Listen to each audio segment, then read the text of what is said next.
warahmatullahi wabarakatuh. Waalaikumsalam warahmatullahi warahmatullahi wabarakatuh.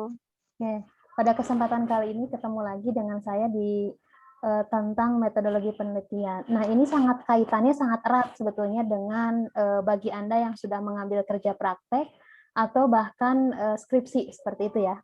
Jadi, kenapa diajarkan metodologi penelitian? Karena berbicaranya adalah metodologi, berarti suatu metode ilmu yang mempelajari tentang metode. Nah, di sini next-nya adalah penelitian. Berbicara tentang penelitian, ini sebetulnya pada saat Anda mengerjakan proyek kecil atau besar, itu bisa dikatakan penelitian.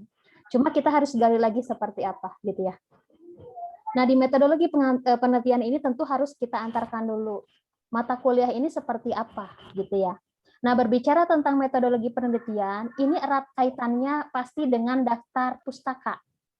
Selain dengan daftar pustaka, tentu dengan review, seperti itu review jurnal dan yang lainnya. Maka sebelum nanti kita masuk ke dalam silabus, nah penilaiannya adalah di sini UAS 30%, UTS 30%, tugasnya 20%. Nah, di sini saya masukkan nilai tugas dan presensi itu dan ketepatan tugas itu adalah tentatif. Kenapa? Karena tentatif di sini, jadi sebetulnya kalau 3 poin ini sudah besar, Anda sudah dapat 80 ya, sudah dapat 80, itu sudah bisa A. Jadi nanti tergantung dari ketepatan Anda pengumpulan tugas, gitu ya. Presensi berarti kehadiran Anda di Zoom ini, seperti itu. Dan keaktifan Anda juga saya nilai, seperti itu ya. Saya harapkan di mata kuliah ini kita bisa tanya jawab terkait dengan bagaimana Anda melakukan penelitian, khususnya yang sudah kerja praktek atau yang sudah skripsi, seperti itu ya. Oke. Nah, di sini ada beberapa materi yang akan kita bahas. Yang pertama adalah tentang pengantar penelitian. Jadi pengantar penelitian tadi sudah disampaikan, kenapa di informatika harus diajarkan juga namanya metodologi penelitian, gitu ya. Kemudian tahapannya apa saja, gitu kan? Pada saat kita membuat makanan atau apapun tentu ada tahapan yang sama seperti penelitian, gitu ya. Berarti berbicaranya adalah Anda membuat makanan, berarti asumsinya adalah yang pertama apa nih? Oh, saya lapar atau saya akan berbisnis, gitu kan ya. Sama penelitian juga. Saya akan mengerjakan A, berarti tahapannya apa dulu? Seperti itu ya. Munculnya dari apa? Tentunya dari masalah. Gitu ya. Jadi sebetulnya jika sesuatu ada masalah, kita bisa angkat menjadi sebuah penelitian. Supaya apa? Supaya ada solusi, gitu ya. Yang selanjutnya adalah metode penelitian informatika. Kenapa kita bahas di sini informatika? Karena Anda kuliah di komputer tentunya harus memahami metode penelitian informatika itu agak berbeda dengan yang lainnya. Karena ini bentuknya adalah ada yang software, walaupun ada beberapa yang dengan hardware, gitu ya. Jadi sebetulnya ini berbicaranya adalah logic, gitu, dan view untuk si usernya. Walaupun tidak sedikit yang ke teknik komputernya, seperti itu ya. Kemudian pengujian hasil penelitian. Maka ada mata kuliah tersendiri yaitu pengujian perangkat lunak, gitu kan ya. Maka di sini apakah penelitian itu harus diujikan? Ya harus. Karena apa? Untuk membuktikan nanti apakah penelitian ini diuji kebenarannya, apakah penelitian ini betul, apakah penelitian ini menguji ketidakbenaran, gitu ya. Jadi sebetulnya penelitian ini tidak wajib untuk mengungkapkan kebenaran, bisa juga ketidakbenaran juga kita cek kembali, gitu ya. Ada penelitian, oh ini tidak betul, katanya nilainya segini, kita lakukan penelitian, itu bisa seperti itu ya.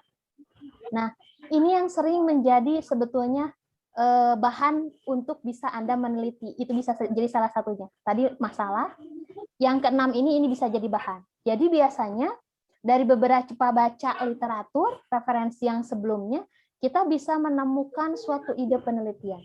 Maka perlu juga literatur review. Jadi kalau Anda akan meneliti, gitu ya, akan meneliti nih bagaimana fluktuatifnya tingkat pasien COVID-19 ini, Anda bisa lihat review penelitian sebelumnya itu di gelombang pertama seperti ini, di gelombang kedua seperti ini. Jadi Anda bisa, oh iya, saya tidak asal melakukan penelitian. Ini ada peneliti terdahulu. Namanya itu literatur review ya. Jadi kita mereview penelitian yang sudah selesai, seperti itu. Nah, berbicaranya di sini struktur penulisan. difokuskan nanti di sini ada laporan penelitian. Jadi kalau berbicara laporan penelitian, Anda kuliah di STIMIK Bandung pasti punya buku panduan laporan kerja praktek, gitu ya. Kemudian nanti Anda skripsi pasti punya panduan skripsi. Nah, itu adalah laporan penelitian. Pasti akan dirangkum dari bab 1 sampai bab sekian, gitu ya. Kemudian ada yang dinamakan dengan jurnal hasil penelitian. Tadi literatur review-nya. Bisa jadi kita review jurnal seperti itu ya. Nanti saya akan juga menyampaikan, ini mungkin teknis, tapi akan saya sampaikan bagaimana Anda melakukan sitasi. Walaupun mungkin sebetulnya sudah ada yang pernah mengikuti Mendeley ya, seperti itu. Tapi kalau misalnya tidak Mendeley, Anda bisa gunakan juga di Office. Itu sangat sederhana, tapi itu bisa manfaatnya sama, seperti itu ya. Supaya apa? Supaya kita bisa menghargai penulis sebelumnya, gitu ya. Maka kenapa nih, gitu ya, pada saat berbicara di beberapa kampus, itu ada yang dosennya expertnya adalah di bidang A semuanya, seperti itu ya. Tapi kalau di sini kan semuanya kepegang. Saya ada di data mining, saya juga misalnya ada di kecerdasan buatan, saya juga ada misalnya di multimedia dan yang lainnya. Nah, bisa jadi fokusnya dilihat dari apa? Dari penelitian, gitu ya. Dari penelitian kita bisa tahu, oh penelitian si A ini tentang ini banyak ya, gitu ya, tentang data mining, kemudian tentang machine learning dan yang lainnya. Jadi kita bisa lihat review jurnalnya seperti apa, gitu ya. Apalagi bagi teman-teman yang nantinya adalah pengen jadi dosen atau sekarang sudah jadi guru, gitu ya. Itu sebetulnya bekal, gitu ya, untuk menulis. Karena pada saat kita menulis pasti kita membaca, seperti itu ya. Maka ini sangat penting mata kuliah ini untuk bagi Anda nanti merangkai laporan, menuliskan jurnal-jurnalnya, seperti itu. Jadi ini kira-kira materi yang akan kita bahas selama 1 semester ke depan. Mungkin pertemuannya singkat, tapi saya harapkan materi ini tersampaikan. Ini sudah saya kemas menjadi 7 poin, tapi mungkin nanti akan meluas antara nomor 6 dan nomor 7, seperti itu. Nah, kembali lagi tadi, kenapa penelitian? Research, kalau bahasa Inggrisnya ya. Berarti re itu kan kembali. To search, berarti kita mencari. Berarti mencarinya apa? Bisa mencari apakah ini itu benar tentang A, si atau X ini, atau bisa jadi mencari sesuatu yang baru, seperti itu. Nanti kita bisa lihat penelitian perbedaannya antara D3, S1, S2, S3 gitu ya. Seperti apa sih di S1 itu skupnya, S2 itu seperti apa gitu ya. Nah, pada saat berbicara kita kembali mencari, berarti bisa jadi sebelumnya sudah ada, tadi saya sampaikan. Makanya perlu literatur review. Kita baca dulu jurnal gitu ya. Makanya kalau misalnya nanti skripsi, kalau yang prodinya sistem informasi, mungkin bertanyanya ke saya, Bu, saya belum punya judul. Pasti saya tanyanya adalah, Anda bisa pemrograman apa? Yang kedua adalah, Anda sukanya di apa? Atau misalnya Anda kerjanya di mana, gitu ya. Itu bisa jadi bahan karena tadi kembali mencari. Kita kan kembali mencari untuk mencari apa pengetahuan atau mencari solusi. Berarti yang pertama adalah kalau saya targetnya itu adalah kalau meneliti Anda harus suka dulu. Anda harus bisa dulu sesuatu dari penelitian itu. Nanti Anda akan senang melakukannya seperti itu. Jadi misalnya, Bu, saya kerjanya misalnya di PT X gitu ya. Tentang apa? Oh, Bu, tentang pasti saya ngurusin antrian. Oh, kamu pakai ini gitu. Nah, diarahkannya supaya nanti penelitiannya itu memang, oh ya, saya kerja itu seperti ini. Saya pengen nih implementasiin ilmu informatika saya di dunia kerja seperti itu gitu ya. Sebetulnya itu adalah salah satu solusi pada saat Anda bingung nanti mengangkat judul apa, gitu ya. Biasanya itu yang disampaikan oleh prodi. Anda sukanya di apa, kemudian Anda bisa menguasai di mana, walaupun tidak 100%, karena namanya penelitian itu sebetulnya, penelitian itu tidak harus sempurna. Penelitian itu nanti bisa berkembang. Jadi kalau misalnya Anda meneliti A, nanti bisa rekan Anda melanjutkan menjadi A+. Rekan Anda menjadi A++, seperti itu ya. Yang penting memulai dulu, gitu kan ya. Seperti itu. Oke. Maka ada beberapa banyak bahkan untuk pengetahuan atau definisi tentang penelitian ini. Di sini adalah research is systematic attempt. Berarti di sini tetap kita harus secara sistematik, secara berurutan. Jadi nggak bisa, Anda mau meneliti hasilnya langsung ada, nggak bisa. Berarti apa dulu nih? Ngolah data dulu, gitu kan ya. Nah, itu harus sistematik sesuai dengan prosedur diikuti. Jangan sampai nanti Anda meneliti, tapi oh saya mau langsung, nggak usah pakai data Bu, saya langsung metode. Apa yang mau diolah, gitu ya. Maka di sini berbicara to provide answers to question. Jadi berbicara pasti banyak tentang pertanyaan-pertanyaan. Jawaban kita harus kasih untuk apa? Untuk menjawabnya, untuk beberapa pertanyaan atau bahkan untuk ribuan pertanyaan. Seperti itu. Jadi saat ini nih yang sedang happening-nya adalah vaksin. Tentu banyak orang meneliti tentang vaksin gitu ya. Bu, kalau dari segi informatika kita bisa teliti apa? Kemarin lulusan yang kemarin ini, yang 2021 ini, ada yang meneliti tentang bagaimana sentimen masyarakat. Awalnya itu adalah tentang COVID. Kemudian ada lagi peneliti berikutnya adalah tentang adaptasi kebiasaan baru atau new normal, gitu ya. Kemudian ada yang terbaru lagi nih tentang vaksin yang lagi ramai. Jadi 3 hal itu sebetulnya kan banyak orang bertanya ini seperti apa. Nah, kita di dunia informatika apa yang bisa kita sumbangsihkan gitu ya tentang pandemi ini. Oh, saya bisa meneliti. Dicarinya berdasarkan apa? Sekarang yang lagi happening adalah media sosial. Kita ambil data dari media sosial gitu ya. Misalnya dari Twitter, bisa dari Facebook, bisa dari Instagram. Mana yang paling banyak kita ambil datanya.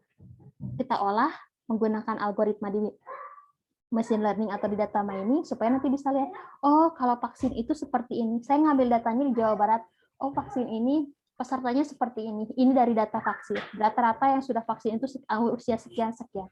Gitu ya. Kendalanya apa? Jadi kita bisa view, oh ini. Kenapa orang-orang sekitar ini tidak bisa vaksin? Pasti ada muncul tuh indikator-indikator gitu ya. Maka tetap kita harus mengikuti prosedurnya. Pada saat Anda akan meneliti tadi tentang sentimen tersebut, berarti yang Anda harus lakukan adalah Anda datang ke dinas kesehatan, misalnya atau ke puskesmas, meminta data apa? Orang-orang yang sudah vaksin. Di-generate sama Anda datanya. Oh, datanya ini penduduknya seperti ini. Usianya sekitar segitu. Riwayat penyakitnya seperti ini. Gitu ya. Nah, itu bisa Anda ikuti. Nah, setelah Anda mengambil data, kemudian Anda melakukan praproses, nah itu tetap diikuti. Seperti itu ya. Itu yang namanya penelitian. Kemudian ada lagi, nah di sini apalagi berdasarkan hukum gitu ya. Jadi kalau misalnya di pengadilan, kita akan melakukan penelitian. Ini kegiatannya menurut kaidah tentunya ada aturan gitu ya. Kemudian ada metode ilmiahnya. Makanya pada saat berbicara, Anda akan meneliti berarti harus mengikuti kaidah. Kalau di sini apa? Buku panduan. Gitu ya, buku panduannya. Jadi Anda harus mengikuti, oh strukturnya kita dari bab 1 sampai bab 6, oh ini penulisannya seperti ini, pakai citasi seperti itu. Itu adalah kaidah. Setiap kampus, setiap instansi, atau setiap lembaga pasti punya kaidahnya. Metode ilmiahnya secara sistematik tadi, urutannya. Nah, nanti kemarin nggak pada saat Anda akan melakukan penelitian kerja praktek, biasanya meminta surat izin ya. Nah, itu secara sistematiknya awalnya itu. Untuk apa? Biasanya Anda meminta data, informasi, keterangan, dokumen, dan yang lain yang dibutuhkan untuk bangun kan ya, untuk bangun aplikasi Anda. Gitu. Dengan apa? Supaya benar gitu. Bu, saya melakukan kerja prakteknya di tempat kerja saya. Kemarin saya minta surat izin, oke. Itu untuk apa? Untuk memperoleh data. Supaya apa? Supaya memang sistem atau aplikasi yang Anda bangun itu betul, gitu ya, benar, gitu ya. Atau membuktikan ketidakbenaran, itu boleh, gitu ya. Nah, jadi muncullah ilmu pengetahuan tadi untuk apa? Untuk menarik kesimpulan. Bu, kemarin saya kerja prakteknya tentang pengolahan data retur barang gitu. Karena di saya itu retur biasanya manual seperti itu ya. Tidak terkomputerisasi saya buat, Bu. Berarti Anda dapatkan informasi apa? Data pembelian, penjualan, bagaimana yang ada kaitannya dengan retur, betul tidak? Gitu kan ya, seperti itu. Menarik kesimpulannya, apakah sudah membantu bagian X dalam mengecek retur barang, gitu kan ya. Nah itu untuk apa? Jadi di akhirnya harus dikatakan kesimpulan penelitiannya. Apakah betul membantu? Apakah betul masalahnya terselesaikan? Apakah betul pertanyaannya terjawab? Seperti itu. Tentunya dengan apa? Dengan pengetahuan dan teknologi. Anda di dunia informatika berarti semua bagusnya terkomputerisasi. Jadi memang harus terlihat gitu ya. Terlihat gradasi perubahan dari manual terkomputerisasinya, itu harus terlihat seperti itu. Nah, berbicara di sini, bagaimana kita kalau mau menjadi peneliti, gitu ya karakternya. Sebetulnya karakternya itu banyak sekali, makanya di sini saya sebutkan ada dan DSB dan seterusnya dan sebagainya seperti itu ya. Nah, pada saat berbicara peneliti itu boleh salah, ternyata. Bisa jadi kan pada saat Anda ngukur saja, Contohnya ya, pada saat Anda mengukur saja diminta saya kasih ini satu penggaris ke 7 orang mahasiswa di sini untuk penggarisnya. Tadi saya lihat ada yang 2 orang ya. Nah, pada saat saya kasih penggaris, nah pada saat berbicara penggarisnya ukurannya pokoknya 30 cm. Dinda, Aldi, Anwar, Deka punya penggaris mereknya masing-masing. Saya minta ukur meja saya. Pasti ada yang menyebutnya meja ibu itu adalah 70 cm. Kok di saya 69,5 cm, Bu? Kok di saya 69,8 cm? Bisa jadi salah, gitu kan ya. Tapi berbicara salah di sini bukan berarti salah keseluruhan, bisa jadi salah pengukuran. Makanya muncul kalau di informatika itu adalah RMSE. Square error-nya seperti apa? Standar deviasinya seperti apa? Maka kalau di statistik Anda pasti ketemu dengan standar deviasi. Seperti itu ya. Boleh salah, karena kita pada saat apa, apalagi kalau kita menelitinya awal, pertama kali gitu ya. Penelitian bukan hanya di informatika, di bidang sekarang nih lagi manaknya adalah kedokteran. Mereka pernah salah menganalisis pasti, tapi kemudian kemarin mereka uji lagi, gitu ya. Bisa salah pengujian bisa jadi, gitu ya, namanya human error, gitu kan ya. Apalagi berbicaranya adalah human-nya. Bisa jadi peneliti itu boleh salah, gitu ya. Gitu, tapi jangan salah terus, itu yang jadi bahaya, gitu ya kalau penelitian. Jadi suatu waktu emang Bu kalau misalnya kita meneliti pernah salah, bisa jadi salah tadi. Secara sedikit saja tadi kan dikatakan adalah mengukur. Karena tentunya ukuran orang-orang beda-beda. Maka dikatakan misalnya menurut saya oh salah. Enggak Bu, ukuran saya betul, gitu kan ya. Nah itu. Boleh salah hipotesis, analisis, pengujian, tapi tidak menutup kemungkinan kita kan kembali memperbaiki itu, gitu ya. Tapi yang tidak boleh itu apa adalah berbohong. Jadi pada saat berbicara Anda melakukan penelitian kerja praktek atau skripsi, Bu saya mengolah data ABC, datanya dari mana perusahaan ini? Padahal Anda tidak minta datanya, gitu ya. Anda tidak minta, tiba-tiba Anda membuat data seperti itu, diperbolehkan pada saat mau membuat data dummy, nah muncullah di sini data dummy. Data dummy itu data yang mirip gitu ya, data mirip dengan aslinya, tapi tentunya kita sudah ada izin. Jadi nggak boleh gitu kita bohong mengambil data atau mengambil penelitian orang kita caplok menjadi penelitian kita, itu tidak boleh gitu ya. Boleh salah karena kita namanya juga manusia peneliti gitu ya. Tadi dengan cara diperbaiki, tapi kalau peneliti itu tidak boleh bohong. Kenapa? Maka kalau misalnya Anda baca jurnal, buku, itu sering muncul plagiarisme. Gitu ya. Nah, di sini pada saat berbicara berbohong ini bukan data saya. Kemudian pada saat menipu adalah tadi oh saya menelitinya adalah A sama dengan 10. Oh saya ganti deh biar keuntungannya besar. A sama dengan 100. Itu namanya berbohong gitu ya. Jadi di penelitian itu tidak boleh seperti itu. Mempermainkan data. Tadi asalnya 10 supaya untungnya tinggi saya tambahkan jadi 100 gitu ya. Manipulasi hasil pengolahan statistik. Maka kalau berbicara di perusahaan, banyak perusahaan yang pada saat kita memberikan surat izin penelitian, oh kamu boleh pakai data ini tapi tidak boleh di-share kemanapun. Gitu ya. Oh boleh kamu data ini tapi silakan buat data dummy-nya, dapat data tiruannya. Jadi nggak boleh pakai data asli. Ada yang seperti itu. Tapi kalau Anda memanipulasi hasil pengolahan statistik, misalnya, kalau di informatika itu Anda menghitung akurasi. Oh, menurut dosen ini penelitian itu bagusnya adalah standarnya di atas 70 akurasinya. Akurasi algoritma yang Anda gunakan itu adalah 50. Yaudah deh saya tambahkan, saya akalin. Di akhirnya ditambahkan dengan 30 supaya lebih dari 70. Nah, itu kan memanipulasi hasil pengolahan statistik yang udah ada. Itu pun tidak boleh gitu ya.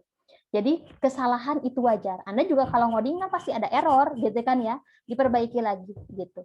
Jadi sebetulnya peneliti itu ya boleh salah, tapi tidak boleh berbohong atau menipu tentang datanya. Karena apa? Kan nanti peneliti itu akan dibaca oleh orang hasil penelitiannya. Seperti itu ya. Nah, kemudian berbicara tentang tujuan dasar dari penelitian. Untuk apa sih kita neliti gitu kan ya? Tentunya yang pertama adalah eksploratif. Jadi kita mengeksplor. Untuk apa? Untuk menemukan hal-hal baru, gitu, menemukan hal baru. Kalau dulu kan orang nggak kepikiran, karena dulu itu nggak rame gitu ya media sosial.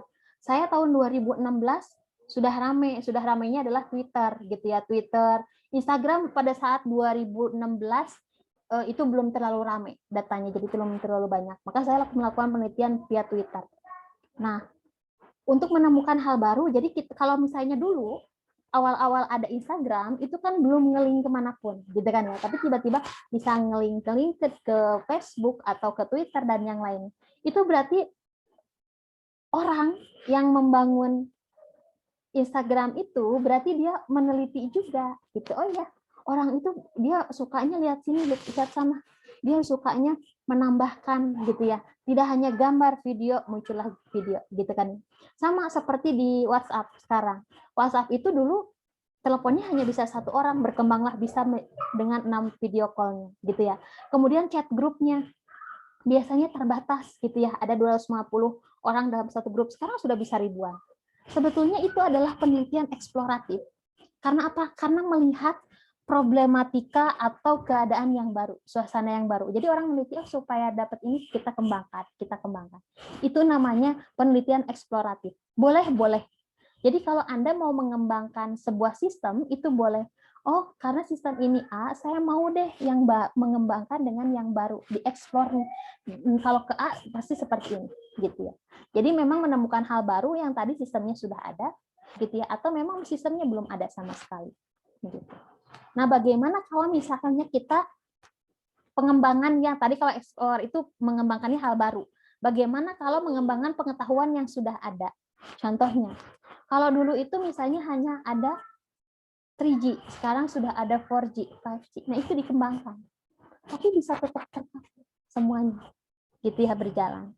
Nah, pada saat berbicara mengembangkan, berarti nanti istilahnya adalah harusnya ada yang lebih diluaskan dari sistem yang ada. Gitu ya. Kalau explore itu kan tadi sebetulnya hampir sama, mengembangkan tapi hal-halnya baru. Tapi kalau pengembangan tentunya sudah ada tapi diperbesar.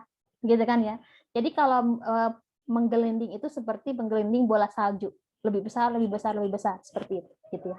Tapi kalau eksploratif baru, ya Anda bayangkannya adalah anggur kan bulatannya banyak, seperti itu ya. Nah itu untuk yang eksploratif. Jadi banyak lingkarannya, tapi kalau untuk pengembangan menggelinding seperti bola salju berarti makin besar. Kemudian yang selanjutnya adalah verifikatif, yang ditujukan untuk menguji kebenaran suatu pengetahuan. Saya itu penasaran, betul nggak sih kalau misalnya lebah itu makannya hanya sari bunga, gitu kan ya, meneliti. Berarti itu kan sebetulnya memang iya, itu makanannya sari bunga. Cuma mau untuk menguji kebenarannya, saya pengen meneliti, gitu kan ya. Nah, itu bisa menjadi memverifikasi lagi, betul nggak betul, gitu ya. Sekarang itu lagi ada kemarin tren bahwa sedang rame bahwa ternyata kupu-kupu juga suka makan bangkai, gitu ya, bangkai. Apa yang dimakannya sarinya atau apanya. Nah, berarti kan ini kita harus verifikatif, melakukan penelitian yang benar nggak sih, gitu ya. Kalau memang sudah benar kita uji, sesuaikan, gitu kan ya. Karena nanti kan ada parameternya ujinya. Oh iya, ini kebenarannya adalah 80% di atas standar, berarti oke, bisa diterima, memang betul, gitu ya. Itu namanya verifikatif. Inilah tujuan dari penelitian berdasarkan apa ditinjau dari tujuannya sendiri, gitu ya. Tujuan endingnya nanti apa? Itu ada 3 macam. Nah, berbicara tentang tujuannya apa sih Bu? Kalau untuk diri kita sebagai peneliti, tentunya yang pertama adalah menambah wawasan. Namanya sebuah penelitian itu harus long life learning. Jadi terus Anda belajar. Dari mulai kecil nanti sampai lulus pun Anda terus akan belajar, gitu ya istilahnya. Kenapa? Karena nanti setelah Anda lulus gitu dari sini, nanti di dunia pekerjaan atau sekarang yang sudah bekerja pun itu kan Anda tetap belajar, gitu kan ya. Nah itu, maka pada saat berbicara neliti, next-nya untuk apa? Tentunya berbicara next-nya untuk mempelajari hal-hal yang baru. Apalagi dunia informatika bisa merambah kemanapun bidangnya, seperti itu. Nah, ini berbicara tentang penelitian ya. Bagusnya sih Anda menelitinya tidak, misalnya tidak harus di lembaga informatika juga, bagusnya misalnya di dinas sosial, gitu ya, di ekonomi, di agama dan yang lainnya. Jadi kita bisa mengcombine seperti itu. Nah, ingat konsep penelitian.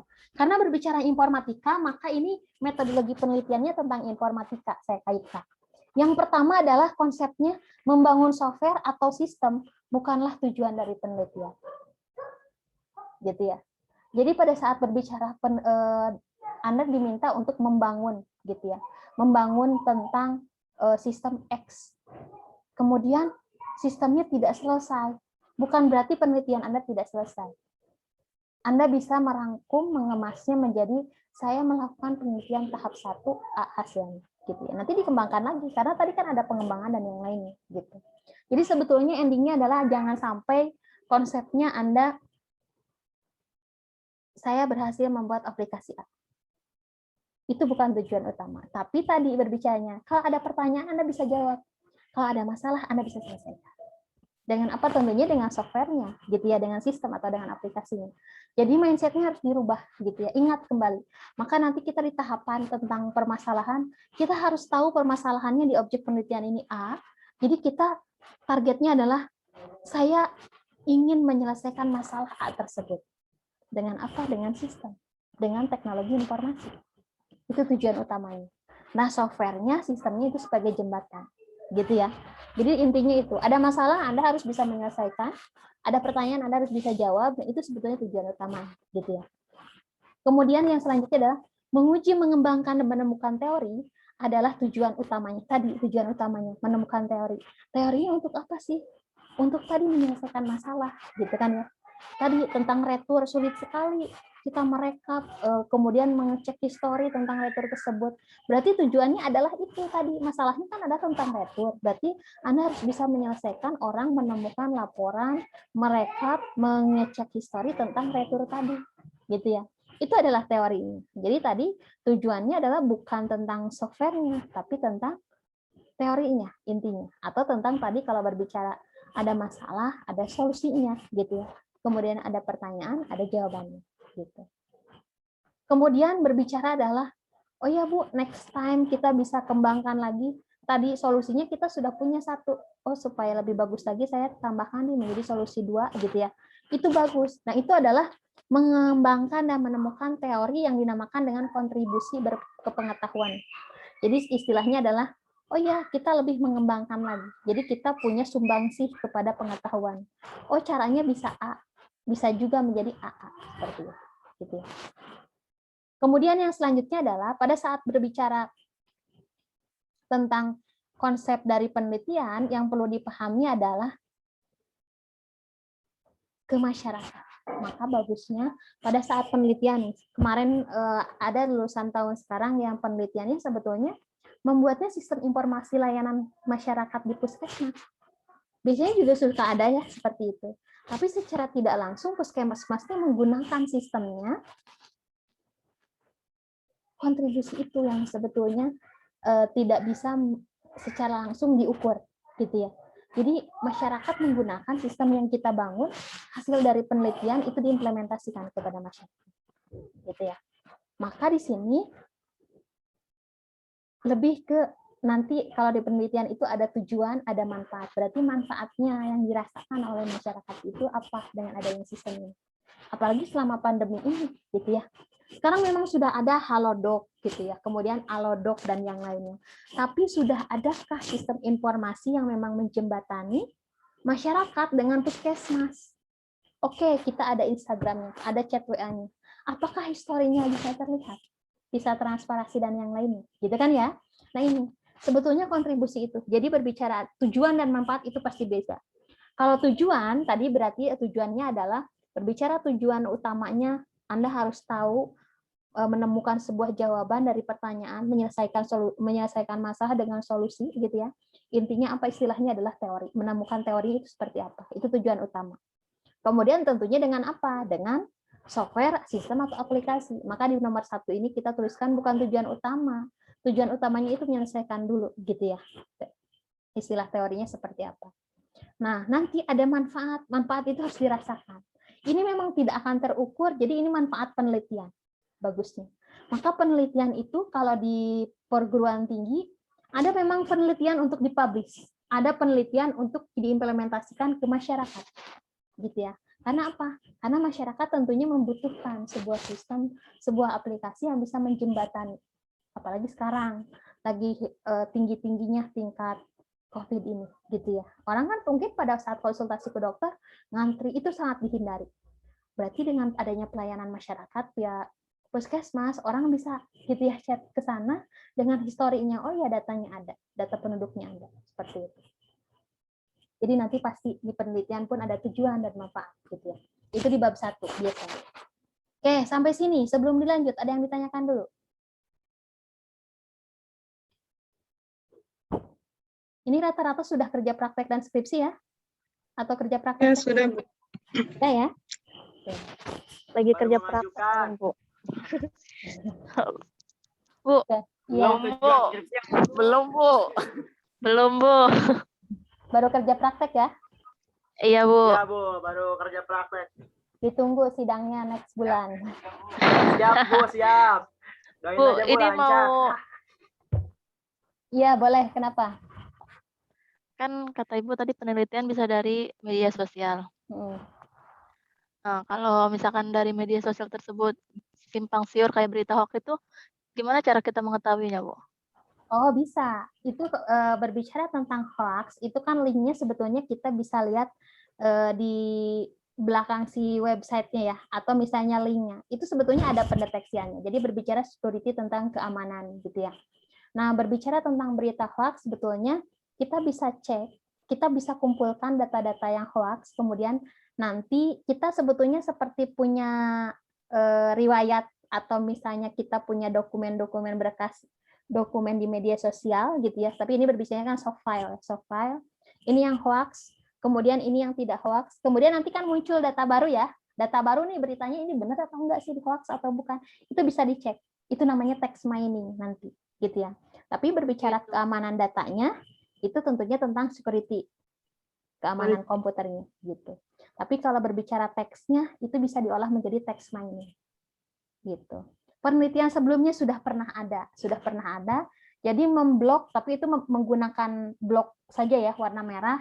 Jadi kalau saya ketik gitu ya, masukkan kalau itu penelitian yang sebelumnya itu Zalpa 2019 atau 2020, 2019. Pada saat diketik misalnya, kata-kata kasar itu langsung diblok. Nah, konsepnya bisa jadi seperti itu. Jadi kalau hoax dia langsung diblok. Kalau sekarang kan sebetulnya masih jarang sistem yang berkeliaran di media sosial langsung saja di-share. Sebetulnya kita bisa tanamkan beberapa bot atau aplikasi yang memang bisa menahan itu. Jadi difilter dulu. Gitu. Sekarang kan banyak iklan yang muncul ya di beranda kita. Kita sebetulnya bisa mengakalinya dengan membuat sebuah aplikasi untuk menempel. Jadi sebelum ditampilkan, kita bisa blok kata-kata yang memang tidak sesuai atau misalnya hoax atau yang lainnya. Sebetulnya sudah ada beberapa sih alternatif ya, tools atau aplikasinya. Tapi itu bisa dijadikan bahan penelitian juga tentang hoax dan yang lainnya gitu. Itu sebetulnya sangat menarik ya di text mining untuk mengolah data penelitian seperti itu. Oke, ada lagi? Oke, Bu. Assalamualaikum, Bu. Ya, kenapa Deka?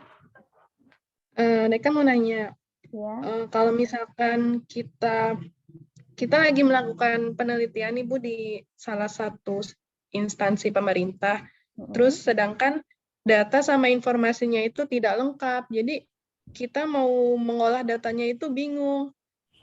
Itu gimana ya Bu? Cara apa gitu yang harus kita lakukan pas kita mau bikin sistemnya itu Bu? Oke. Nah, pada saat berbicara datanya tidak lengkap, begini ya. Jadi misalnya saya mengolah data mahasiswa, ternyata nomor NIK KTP-nya misalnya yang semester 1 itu pada belum punya NIK gitu ya, kosong gitu dan yang lainnya. Nah, berbicara datanya kosong atau nol istilahnya ya, kalau dalam penelitian ada yang nol atau kosong, kita bisa mengakali dengan mengisi data tersebut tapi tidak jauh dari data kenyataannya. Jadi misalnya, kalau standarnya kita lihat untuk istilahnya ini adalah data dummy. Ada yang pernah dengar data dummy? Iya, Bu. Belum, Bu. Data dummy? Dummy. D-U-M-M-Y. Belum. Belum. Nah, itu adalah kita bisa menggunakan data dummy, tapi tidak jauh dari kebenaran data tersebut. Tadi kan saya contohkan NIK ya, NIK. Oh, NIK itu misalnya berapa digit. Gitu ya. Kemudian kita bisa lihat, oh kan saya tadi misalnya ceritanya adalah mengolah data mahasiswa. Semester 1 gitu ya. NIK itu biasanya ada kode per wilayah. Misalnya saya daerahnya Cimahi 3277.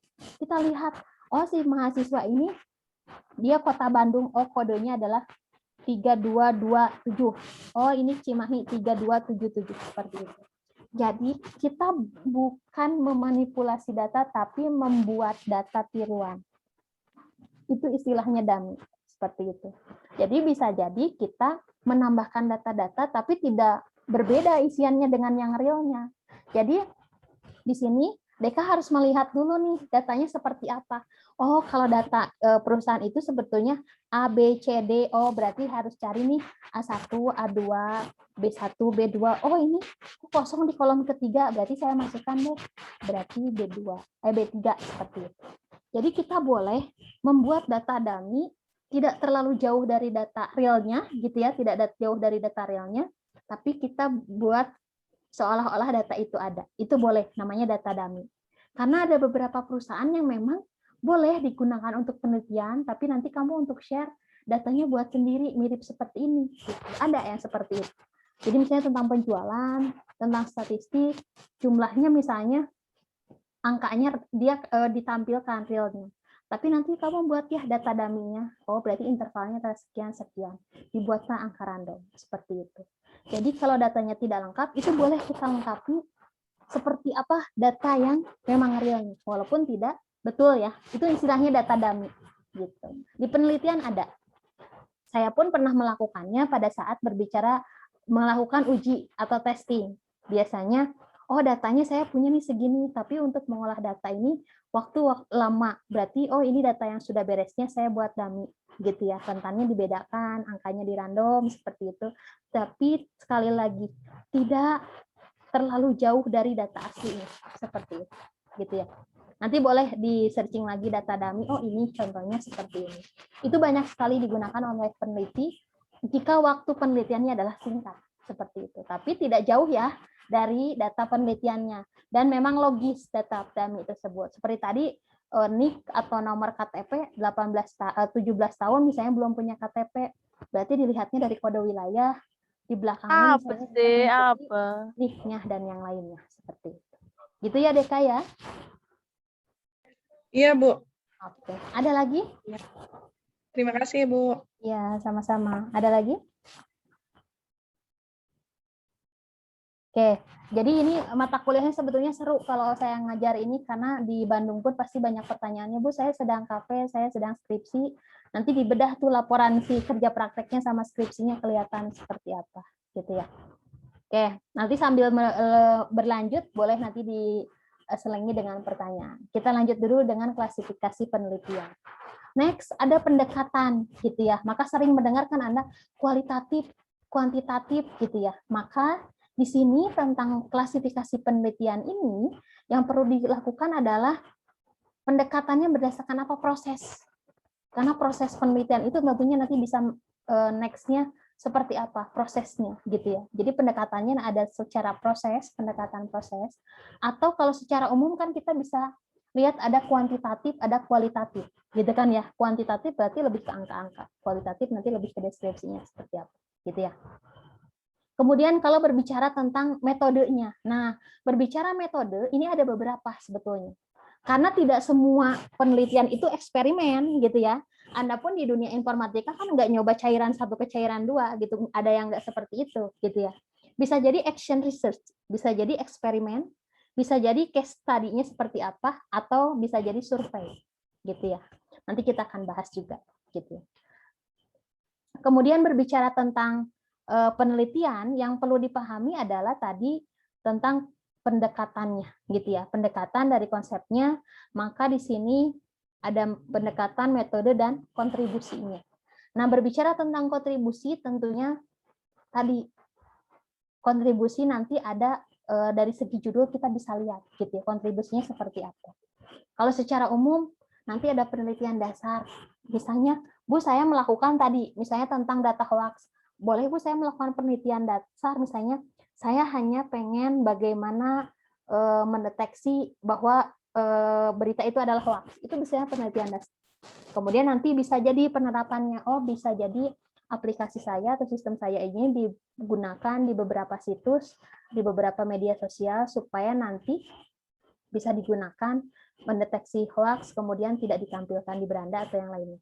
Atau explanatory gitu ya, mengeksplain. Atau konfirmatori. Jadi nanti ini bagaimana mengkonfirmasi dan yang lainnya, atau mendeskripsikan, dan misalnya eksperimen, atau bagaimana kita mengkorelasikan, seperti itu. Ini jenis kontribusinya, seperti itu ya. Berbicara tentang kontribusi dari penelitian. Nah, tadi di awal kita ketemu dengan metode pendekatan, ada kuantitatif dan kualitatif. Jenis datanya tentunya kuantitatif, data ya, berarti angka-angkanya muncul. Tapi kalau kualitatif berarti seperti kualitasnya bisa jadi bagus, sedang, kemudian sangat bagus dan yang lainnya gitu ya. Prosesnya apa? Deduktif, induktif. Kalau kuantitatif gitu ya. Tapi kalau berbicara kualitatif itu hanya induktif saja. Kalau kuantitatif berarti itu respondennya harus banyak. Karena angka kan pemilihan gitu ya. Pemilihan mahasiswa berprestasi, berarti kan kuantitatifnya harus ada gitu ya, jelas. Ada berapa nih pesertanya? 3.000. Berarti seperti apa nih pemilihan dari 3.000 responden ini. Tapi kalau berbicara kualitatif, bisa jadi hanya satu objek yang dijadikan penelitian. Oh, saya ingin meneliti siswa berprestasi, objeknya A. Itu diuraikan kriterianya, kualitasnya seperti apa. Dari segi prestasi pendidikan, dari segi prestasi non pendidikan dan yang lain, gitu ya. Nah, instrumennya tentunya kalau kuantitatif kan kuesioner ya. Apakah setuju 1, 2, 3 dan seterusnya.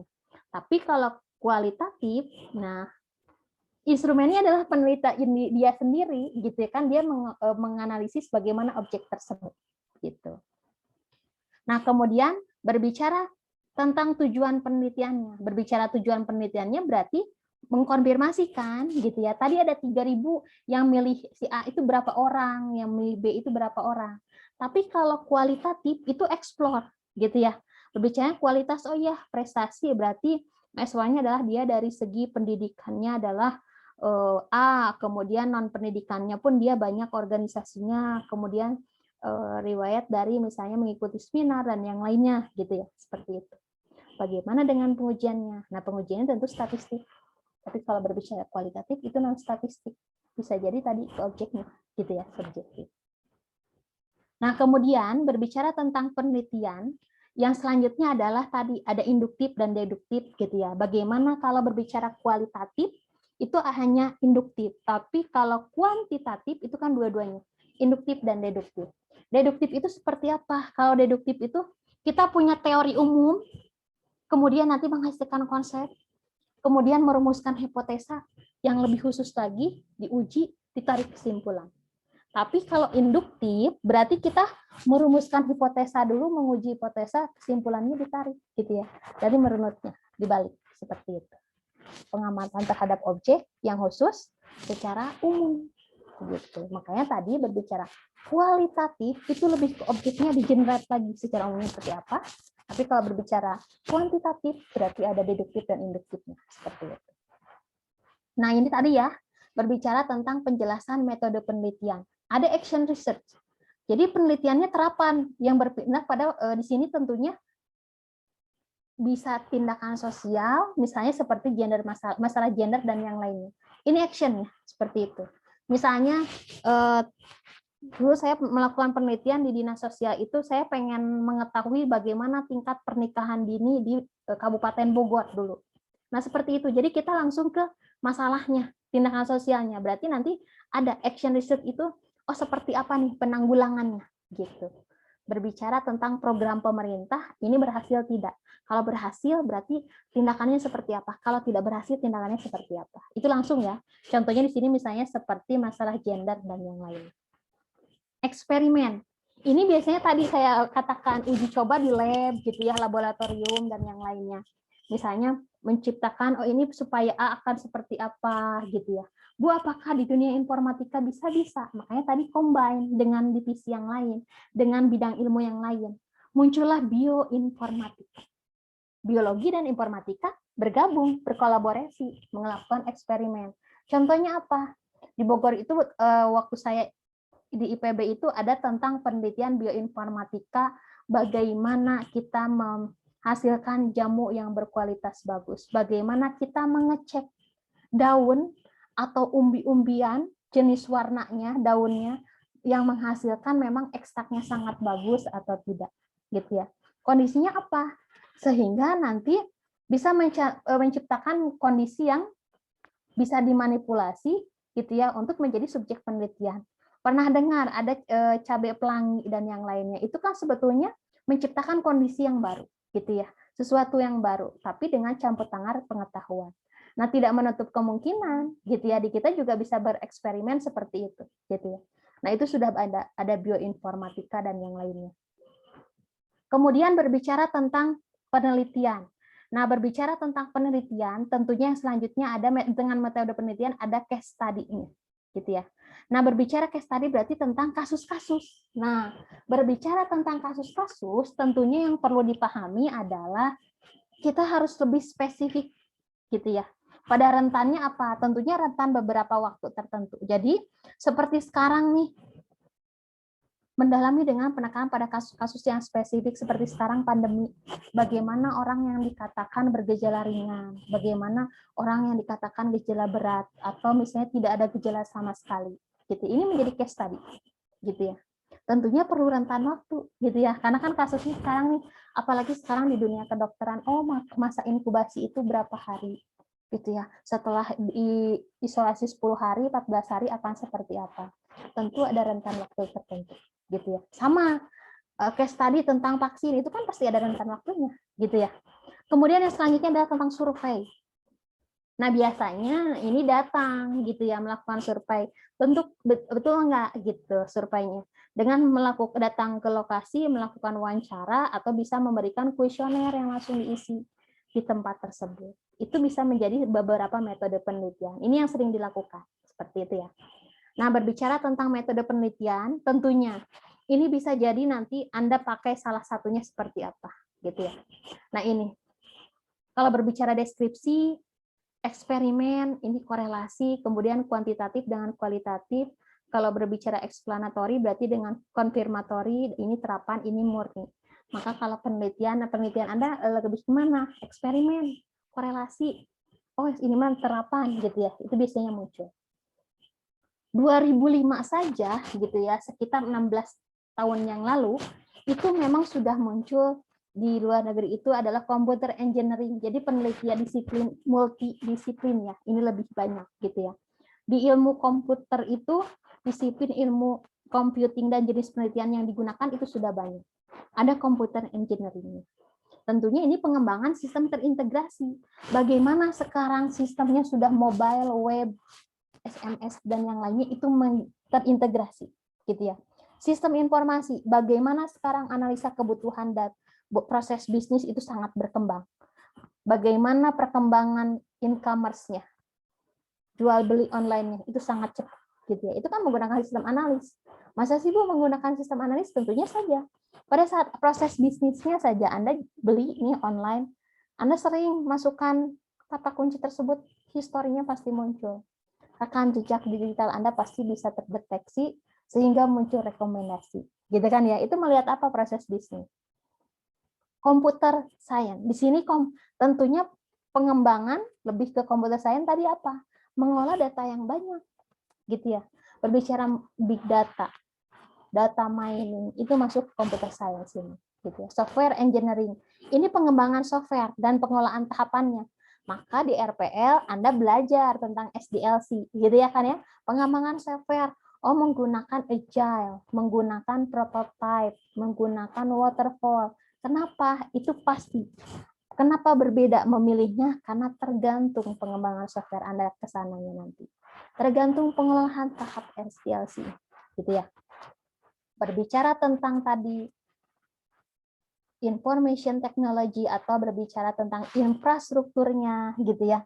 Ini yang lebih besar lagi tentu itu ada di network engineer. Ini 2005 ya. Sekarang sudah sangat berkembang, sudah munculnya. Pada saat berbicara computer science sudah berkembang dengan big data-nya dan yang lain seperti itu. Ini bisa jadi di disiplin ilmu yang nanti Anda bisa kembangkan di penelitian Anda. Oke. Bagaimana kita mengecek originalitas penelitian?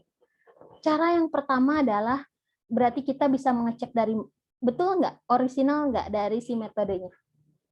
Memecah masalahnya orang lain sudah pernah belum? Gitu ya. Oh Bu, orang lain udah pernah Bu pakai metode saya. Tapi kalau orang lain itu kriterianya A, B, C. Saya itu pengen menambahkan Bu A, B, C, D, E, boleh. Tapi tentunya dengan mereview. Maka nanti istilahnya adalah ada literatur review seperti itu.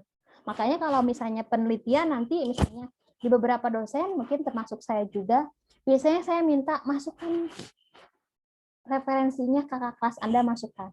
Karena kakak kelas Anda sudah menggunakan metode yang sama dengan Anda, tapi nanti Anda tambahkan ya kriterianya seperti itu. Jadi cara mengeceknya gitu, Anda bisa masukkan aja metodenya ke Google, pasti banyak. Tapi dicek tuh kriterianya, oh metode orang itu A, B, C, D. A, B, C. Ada A sampai I misalnya. Oh saya mau pakai metodenya adalah mana nih yang kira-kira paling tinggi berpotensinya gitu ya. Diukur dulu kriterianya, baru kita masukkan gitu ya. Itu bisa jadi seperti itu untuk mengecek orisinal dari metodenya. Karena apa? Karena tentunya model penelitian yang berkontribusinya ada pada metode improvement gitu. Kemudian bagaimana kita melihat orisinal pada masalah? Benar nggak sih masalah ini tuh belum diangkat orang lain? Anda juga searching dulu gitu ya. Oh ini sudah ada. Masalahnya seperti ini. Oh kalau orang lain itu misalnya di tingkat Jawa Barat. Oh kalau saya mau lihat di tingkat Jawa Barat secara umum, saya lebih detail lagi. Saya di pedesaan gitu ya. Supaya apa? Supaya nanti pada penemuan masalah baru sebagai objek penetapannya itu bisa ada, gitu ya. Oh saya khusus di tiap daerah-daerah kecil, tidak secara umum, gitu ya. Itu bisa menjadi seperti itu, gitu ya. Sekarang tadi saya katakan, oh tentang ramai tentang vaksin, gitu ya. Nah digenerate lagi vaksinnya dari usia berapa ke berapa sih, gitu ya. Kemudian tingkat keberhasilannya berapa sih, gitu ya. Itu bisa diukur. Maka kita tentunya harus pada saat membaca, mengangkat sebuah judul, tadi saya katakan nanti itu ada triknya gitu ya. Maka pada saat berbicara sama, berarti harus dibedakan kriterianya apa di dalam. Bisa jadi masalah metodenya sama gitu ya. Anda melakukan penelitiannya di Karawang, saya melakukan penelitiannya di Bandung. Bisa jadi sama, tapi nanti akan menghasilkan berbeda karena apa? Kriterianya pasti berbeda gitu ya. Lingkungan itu pasti bisa membedakan juga gitu ya kriteria-kriteria yang lain tadi gitu. Kemudian yang selanjutnya adalah contoh kontribusi pada metode. Misalnya, contohnya adalah penerapan algoritma genetika berbasis model XYZ untuk penentuan desain bendungan di bendungan Pandanaran. Nah, di sini metodenya apa? Berarti algoritma genetika berbasis model XYZ tadi. Masalahnya apa? Untuk menentukan desain bendungan. Gitu kan ya? Kalau di bendungan ini kan ini objek penelitiannya, gitu ya. Ini kontribusi metode. Makanya bagusnya ini dicantumkan bagusnya seperti ini. Jadi algoritmanya ada, untuk apanya ada, objek penelitiannya di mana itu ada. Gitu ya. Ini kontribusi berdasarkan metode. Oke. Yang selanjutnya adalah berdasarkan masalah. Nah, penerapan algoritma untuk menentukan desain bendungan dengan parameter tinggi, lebar, dan dalam di bendungan Pangandaran. Ini masalahnya. Tadi saya masukkan, oh di sini sudah ada kriterianya, yaitu tadi 3 parameter. Kenapa? Karena di orang lain mah cuma ada tinggi dan lebar saja, gitu. Atau misal tinggi dan lebar saja. Saya mau menambahkan Bu, tinggi, lebar, dan dalam. Itu masalahnya, seperti itu. Maka di sini yang warna hijau, kebanyakan peneliti menggunakan 2 parameter, misalnya tinggi dan lebar. Kalau saya mau biar lebih luas lagi, saya mau tambahkan dengan dalam. Karena yang namanya bendungan, Bu, berarti kita volume ada tinggi, lebar, dan dalam. Seperti itu. Maka tadi, bagusnya Anda baca dulu penelitian orang, kriterianya dijelaskan. Kriterianya ada 4, saya tambahin deh 2. Supaya kita bisa meneliti apa perbedaannya. Gitu ya. Ini kontribusi pada masalah. Kemudian konfirmasi pada kedua-duanya, yaitu masalah dan metode. Penerapannya dituliskan algoritma genetika berbasis model XYZ untuk menentukan desain bendungan dengan parameter. Nah ini lebih lengkap sebetulnya, gitu ya, digabungkan. Jadi semuanya ada. Nah sebetulnya di STIMIK itu biasanya gini, penerapan algoritma genetika berbasis model XYZ untuk penentuan desain bendungan dengan parameter tinggi, lebar, dan dalam di bendungan, dalam studi kasus di bendungan Pandanaran. Jadi studi kasusnya adalah subtitle, gitu ya. Ya, itu bisa jadi juga di bawahnya seperti itu. Nah, ini dua-duanya digabungkan. Ya lebih bagus seperti ini. Jadi orang tuh kebayang, oh iya parameternya langsung apa di judul. Tapi untuk metode boleh tadi secara masalah juga boleh gabungan, itu lebih bagus gitu ya. Nah, berbicaranya bagaimana Bu kalau tanpa kontribusi? Penerapan algoritma genetika untuk penentuan desain di Jakarta, di Surabaya, gitu kan ya. Ini contoh yang tanpa kontribusi. Ini bisa jadi diterima seperti itu, tapi lebih bagusnya ditambahkan supaya orang bisa terbaca gitu dari awal, gitu ya. Nah, kontribusi penelitian itu seperti apa sih Bu, gitu ya. Nah, sebetulnya bisa jadi dari sebuah penelitian Anda bisa ngambil beberapa bagiannya, gitu ya. Oh, saya mau ngambil di sini current boundary-nya ini ya, yang warna ini semuanya, gitu.